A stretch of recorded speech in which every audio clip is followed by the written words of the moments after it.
residents last week while I did our preliminary interviews that Crispy would cut into the final footage.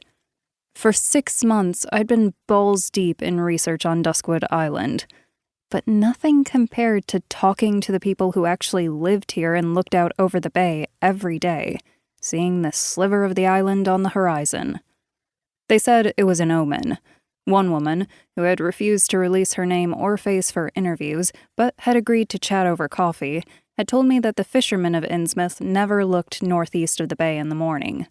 If the morning was clear enough and they saw the statue looming on the island, they'd drown that very day. I chewed my pencil, knowing Crispy would get on me about it later for ruining his footage, and asked if that wasn't just an old folk tale. The woman's eyes had been cool, calm, and dead serious when she told me no. If it was a superstition, then it was one that was ingrained into the very fabric of Innsmouth society. Even Sierra, who never missed an opportunity to interject about auras or apparitions, had been silent and focused on the interviewee. I wasn't one to laugh at superstitions. Hell, I'd seen proof of the afterworld my entire life. But we were going to be on this island for an entire month, cut off from the world. That had been the owner's stipulation. The ferry would only arrive in the event of an emergency. Otherwise, we were on our own.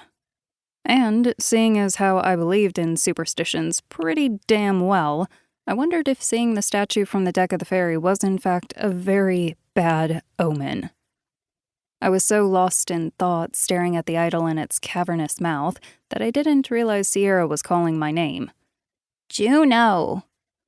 She was at the head with Crispy, and we were floating alongside the dock. I'd been so intent on the idol I hadn't even noticed we'd docked, and the ferry captain had finally emerged from the bridge. His head never turned towards the idol as a crewmate brought our luggage from the bridge. Good luck. Can't say I want to be in your shoes. The itch to interview came over me. Now that we'd docked, the sea spray was gone. A cool wind breezed off the island, ruffling my hair. I pulled out the black book, the eponymous notebook our viewers loved. Have you ever been on the island yourself? He snorted, then leaned over the side of the ferry and spit in the water. That's as close as I get. Gross. I noted that beneath the quick sketch of the ferry I'd done at 6 a.m. while waiting to board. Have you ever seen the lady of... The captain held up a hand, cutting me off. We don't talk about that here. His tone was so hard that even Crispy's head swung around, his brows knit with concern. A tense moment passed, and then the captain's leathery, sea-worn face broke into a forced smile. Sorry, but you should know we don't bring that up on the water. Ever. He wasn't the only one. The minute I brought up the Lady of Dark Waters, who had been mentioned in one historical text but seemed to contain a wealth of information behind that solitary paragraph, all the locals instantly shut down. I also hadn't missed that he was always careful to keep his head turned away from the idol. That's fine. Maybe we could arrange an interview for next month? The captain worked his lips for a moment, staring into the distance, then shook his head. And hawked another loogie in the water. I don't do interviews. His crewmate finished unloading our luggage onto the dock, which creaked dangerously. A visible shiver ran through the man as he jumped back up onto the ferry, and the captain held out a hand.